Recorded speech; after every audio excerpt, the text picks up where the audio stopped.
Afghanistan piece and negotiation और reconciliation की जो डील सुनने में आ रहा था कि फाइनलाइज होने वाली है, वो ट्रंप एडमिनिस्ट्रेशन ने फाइनल मीटिंग कैंसिल कर दी। और वो कैंसिल करने की वजह ये रही, अकॉर्डिंग टू डोनाल्ड ट्रंप, कि एक तरफ जहां बात हो रही है वहां साथ साथ ही काबुल में तालिबान दहशतगर्द हमले कर रहे हैं।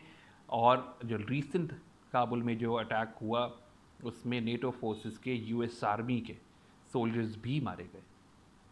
ये मीटिंग जो कैंप डेविड में रखी गई थी, जो कि ख़ुद एक बहुत हिस्टोरिक इम्पोर्टेंस है डोनाल्ड ट्रंप के लिए, एक रिट्रीट कंट्री है जहाँ पे पहले इजिप्शियन प्रेसिडेंट के साथ भी यूनाइटेड स्टेट्स की एक बहुत बड़ी एग्रीमेंट हुई थी। इसको सिलेक्ट करने की वजह शायद यही थी कि ट्रंप एडमिनिस्ट्रेशन के मुताबिक एक फ़ाइनल मीटिंग है जहाँ डोनाल्ड ट्रंप और वो बैठ के पीस डील साइन करेंगे।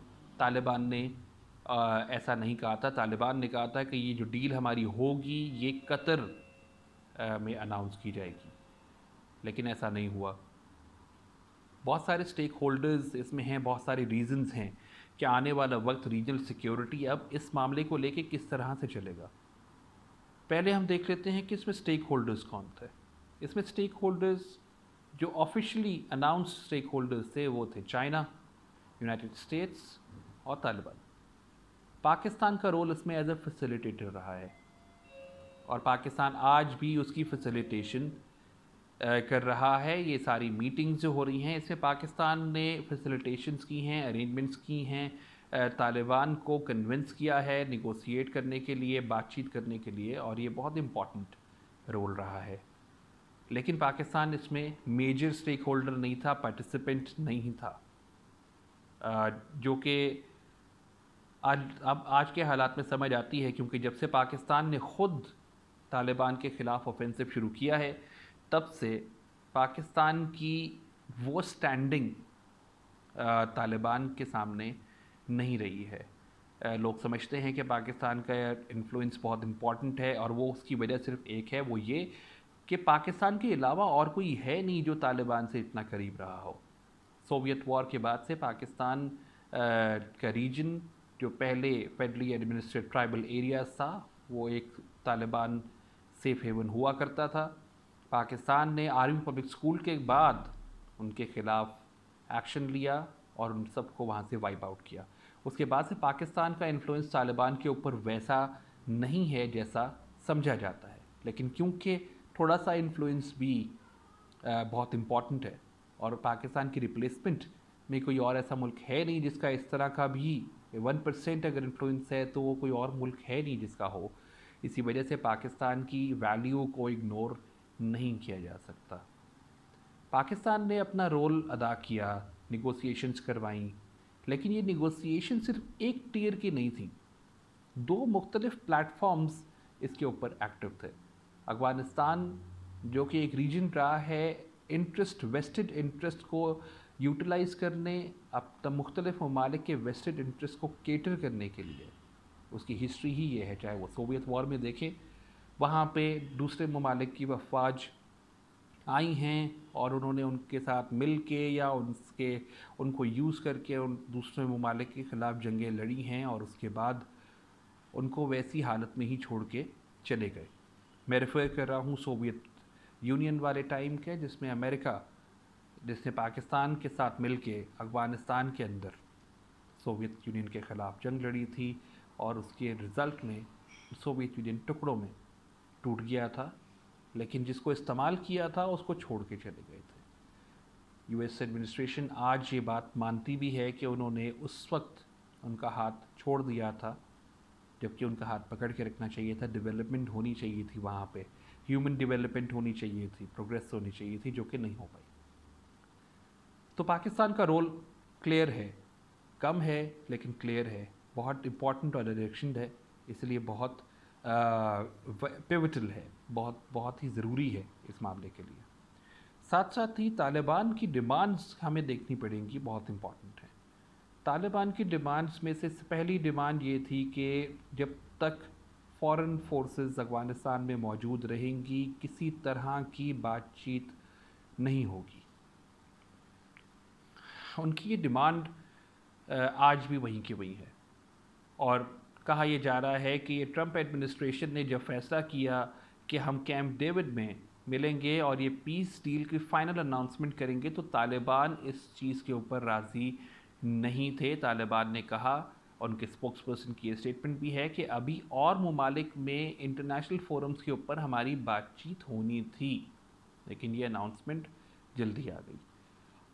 तीसरा जो सबसे बड़ा मसला है वो ये है कि स्टेक होल्डर्स में जहां आप अफ़गानिस्तान का फ़ैसला करने जा रहे हैं, अफ़गानिस्तान के पीस एंड रिकन्सिलिएशन डील कर रहे हैं, आप चाहते हैं, पाकिस्तान ने भी ये कहा कि Afghan led, Afghan owned resolve होना चाहिए।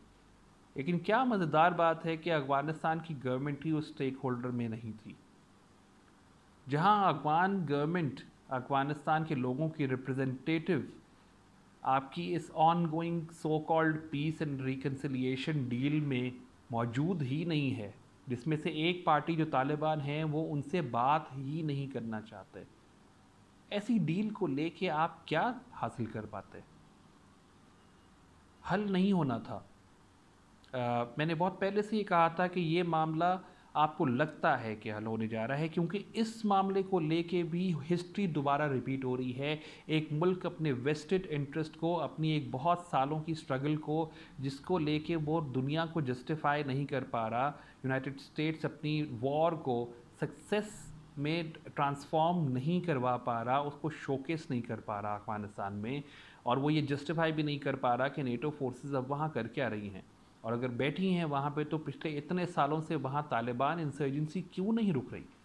क्या वजह है कि 30% से ज़्यादा अफगानिस्तान आज भी तालिबान के कंट्रोल में है?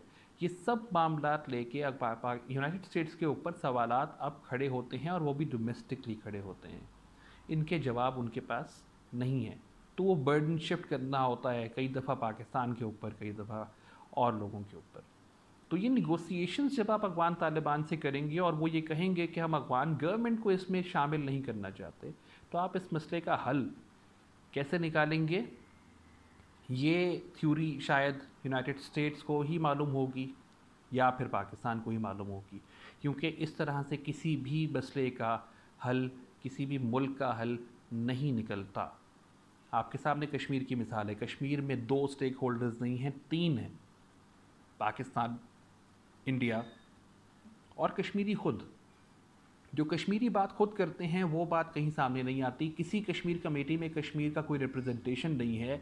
हम जहाँ जहाँ प्लेटफॉर्म पे जाके दरवाजे खटकाते हैं, वहाँ पे हमारे साथ हमारी डेलीगेशन के अंदर भी कश्मीर का प्रेसिडेंट और प्राइम मिनिस्टर नहीं होता। Prime minister Imran Khan, chief of army staff general Qamar Javed Bajwa line of control पे गए डिफेंस डे पे, लेकिन उनके साथ ना प्राइम प्रेसिडेंट ऑफ आज़ाद जम्मू कश्मीर, ना ही प्राइम मिनिस्टर ऑफ आज़ाद जम्मू कश्मीर, ना ही कोई कैबिनेट का बंदा मौजूद था। हमारे डिफेंस मिनिस्टर, हमारी कश्मीर कमेटी जो फेडरल गवर्नमेंट पाकिस्तान की है, इस्लामाबाद से, वो थे, लेकिन कश्मीर की रिप्रेजेंटेशन नहीं थी। तो इसी वजह से आप जब तक उस जिसका घर का मामला आप हल करने की कोशिश कर रहे हैं उसी को ही शामिल नहीं करेंगे, उस मसले का हल नहीं निकलेगा। अफगानिस्तान में भी बिल्कुल ऐसा ही मामला है। हमें समझना ये है कि अब ये जो मीटिंग कैंसिल हुई है, क्या ये is this end of the road? क्या ये ख़त्म हो गया मामला, अब बातचीत नहीं होगी? तो ऐसा नहीं है। दोनों ने साइड्स ने ये कहा है कि आपको डिलीवर करना पड़ेगा अपने कमिटमेंट्स के ऊपर। वो कमिटमेंट्स जिसके ऊपर अभी तक कोई फाइनल डील नहीं हुई है, तो हम उन कमिटमेंट्स का क्लेम एक दूसरे के ऊपर कैसे डालेंगे? हम यही चीज़ नहीं समझ पा रहे कि इस मामले को लेके आगे क्या होगा। मेरे मुताबिक तालिबान आज भी बात करने को तैयार हैं, लेकिन जब तक आप अफ़गान गवर्नमेंट को इसमें ऐड नहीं करेंगे, अफ़गानिस्तान का हल नहीं निकल पाएगा। पाकिस्तान की फैसिलिटेशन आपको ज़रूरत है।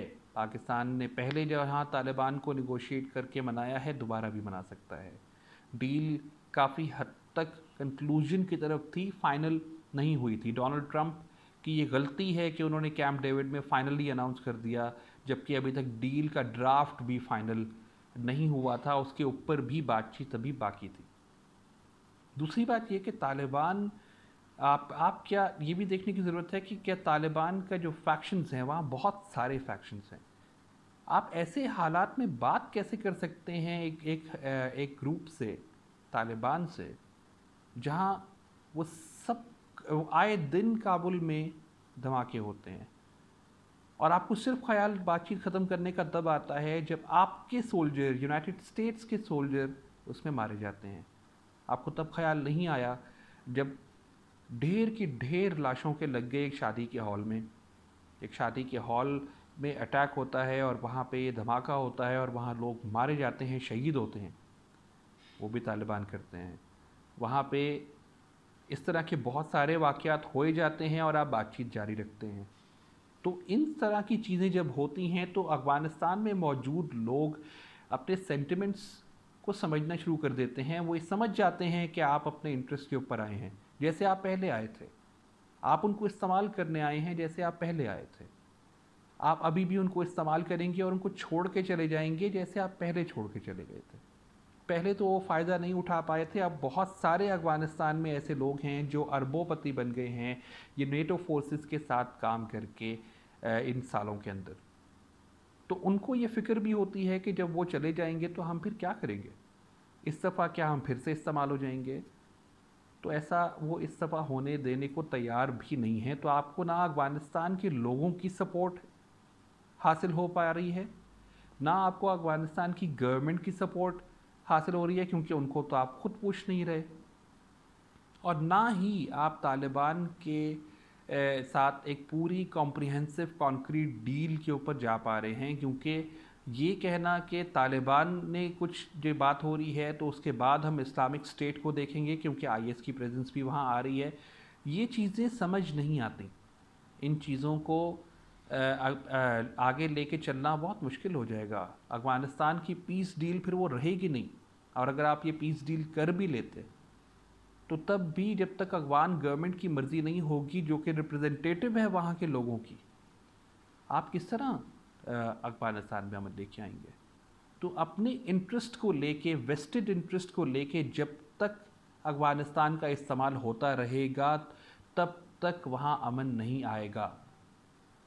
पाकिस्तान को भी ये बात समझनी पड़ेगी। यूएस की डेलीगेशन आने वाली है पाकिस्तान अगले हफ्ते, और वो आके अगर पाकिस्तान से सवाल करे तो पाकिस्तान को ये चीज़ मेंटेन करनी चाहिए और कहना चाहिए कि आप जब तक लोगों के इमोशंस, लोगों की सपोर्ट अट्रैक्ट नहीं करेंगे, जो कि पैसे दे के नहीं ख़रीदी हुई होगी, तब तक आप वहाँ पे अमन नहीं ला पाएंगे। अफ़गानिस्तान में किसी को अपने आप को उड़ा देने के लिए या कोई दहशतगर्द हमला करने के लिए ज़रूरी नहीं है कि वो तालिबान हो। वहाँ पे जिस तरह की उनकी ज़िंदगी रही है, कोई भी कुछ भी कर सकता है, कोई भी किसी तरह का एक्शन ले सकता है, किसी तरह का स्टेप उठा सकता है।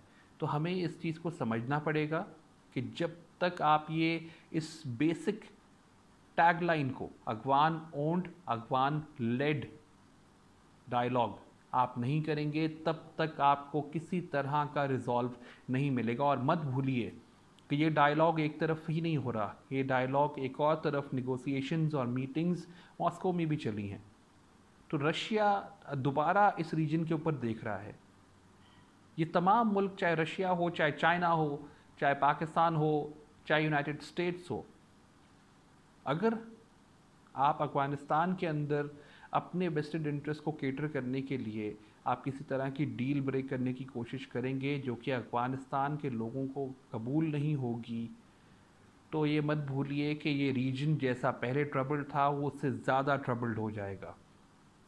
अफ़गानिस्तान में अभी तक जो इंटरवेंशंस हुई हैं वो उन ममालिक की हुई हैं जिनके साथ वो बॉर्डर शेयर नहीं करते। पाकिस्तान इस तरह की कन्फ्रंटेशन, इस तरह की अलायंस किसी और मुल्क के साथ, जो कि अफ़गानिस्तान को तकरीबन दुश्मनी के ऊपर पाकिस्तान से ले आए, वो भी एक ऐसी बॉर्डर के ऊपर जिसको आप अभी भी डिमार्क करने की कोशिश कर रहे हैं। पाकिस्तान इस चीज़ को अफोर्ड नहीं कर सकता और ना ही करना चाहेगा। इसी वजह से पाकिस्तान कभी फ्रंट लाइन के ऊपर नहीं आया, लेकिन आगे आने वाले वक्त में हालात किसी तरह से भी बेहतरी की तरफ जाते नज़र नहीं आ रहे। और हमारे लिए बहुत इम्पॉर्टेंट है इस चीज़ को समझना कि जब तक आप उन स्टेक होल्डर्स जिनके घर के मसले को हल करने की आप बात कर रहे हैं उनको आप ऑन बोर्ड नहीं लेंगे, तब तक आप उस मसले का, उस मामले का हल नहीं निकाल पाएंगे। अफ़गानिस्तान को लेके जब तक अफ़गानिस्तान गवर्नमेंट, जो कि अफ़गानिस्तान के लोगों की रिप्रेजेंटेटिव है, उनको जब तक आप ऑन बोर्ड नहीं लेंगे और तालिबान को भी साथ ये नहीं मनाएंगे इनिशियली प्रीएम्प्टिव मेजर के तौर पे कि अफ़गान गवर्नमेंट साथ होगी, तब तक मेरे ख्याल में अफ़गानिस्तान का कोई हल निकलता नज़र नहीं आता। और जब तक आप उनको एक काउंटर, एक रिप्लेसमेंट पैकेज नहीं देंगे, क्योंकि पीस एंड रिकन्सिलिएशन है, तो प्रोग्रेस की भी बात होगी। तो जहाँ प्रोग्रेस की बात होगी वहाँ अफ़गानिस्तान ये देखना चाहेगा कि अगर यूएस फोर्सेस यहाँ से हम जाने भी दें तो आगे होगा कौन, हमारे यहाँ काम कौन करेगा, हमारा देखभाल हमें देखेगा कौन। अफ़गानिस्तान को लेके इन मामलों को भी हमें बहुत सीरियसली कंसिडर करना चाहिए। चाइना एक बहुत इंपॉर्टेंट स्टेक होल्डर है। चाइना और रशिया अगर चाहें तो उनकी रिप्लेसमेंट पैकेज बन सकते हैं, लेकिन अफ़गानिस्तान को अब ये समझ आ चुकी है कि अफ़गानिस्तान अब किसी के हाथ खेल नहीं पाएगा। बहुत खेला है उसने और बहुत इस्तेमाल हुआ है। आने वाले वक्त में जब तक उसके मतलब की, उसके इंटरेस्ट की डील नहीं होगी, तब तक अफ़गानिस्तान, मेरा नहीं ख्याल, किसी से भी बात करने को या किसी को भी जो वहाँ मौजूद है उसको जाने भी देगा। और यही कॉन्ट्रडिक्शन है जो उनकी अफ़गान गवर्नमेंट की और तालिबान की है। तालिबान ये चाहते हैं कि वहाँ से नेटो फोर्सेस और यूएस फोर्सेस बाहर निकलें, और जैसे ही वो निकले तब वो अपना जो बाकी 30% हिस्सा रह गया है वो उसको भी कंट्रोल करें, दोबारा अपनी पावर में लेके आएँ। अफ़गान गवर्नमेंट इस मामले में कहाँ खड़ी है किसी को नहीं मालूम। अफ़गान गवर्नमेंट किस की सुन रही है किसी को नहीं मालूम। सीक्रेट मीटिंग्स के अंदर, इंट्रा अफ़गान डायलॉग के अंदर अफ़गान गवर्नमेंट से अलहदा बात की जाती है। एक मैसेंजर बन जाता है अमेरिका बीच में, जिसमें वो तालिबान से बात करता है और फिर अफ़गानिस्तान को जाके कहता है हमारी ये बात हुई है। ऐसे इस तरह से आपकी बात हल नहीं हो पाएगी। आने वाले वक्त में हमें इन मामलों को लेके आगे देखना चाहिए और इन्हीं मामलों को लेके जो स्टेक होल्डर्स हैं उनको ऑन बोर्ड रखना चाहिए, क्योंकि जब तक वो ऑन बोर्ड नहीं होंगे तब तक आप किसी भी रिजॉल्व के ऊपर नहीं पहुंच पाएंगे, जो कि एक रीजन के लिए एक बहुत बड़ा चैलेंज बन जाएगा। मत बनाइए अफ़गानिस्तान को ऐसी ज़मीन जहाँ पे जिसका दिल चाहे जो मर्ज़ी आए, जब आके लड़े, जितना अरसा लड़ना चाहे लड़े, और जब दिल चाहे उठ के चला जाए। अफ़गानिस्तान के लोग इससे बेहतर डिज़र्व करते हैं, और अफ़गानिस्तान के लोगों की जो ख्वाहिशात हैं, उनका जो हक़ है, वो उनको उनकी मर्ज़ी के हिसाब से मिलना चाहिए, ना कि दूसरे की डायरेक्शन के ऊपर।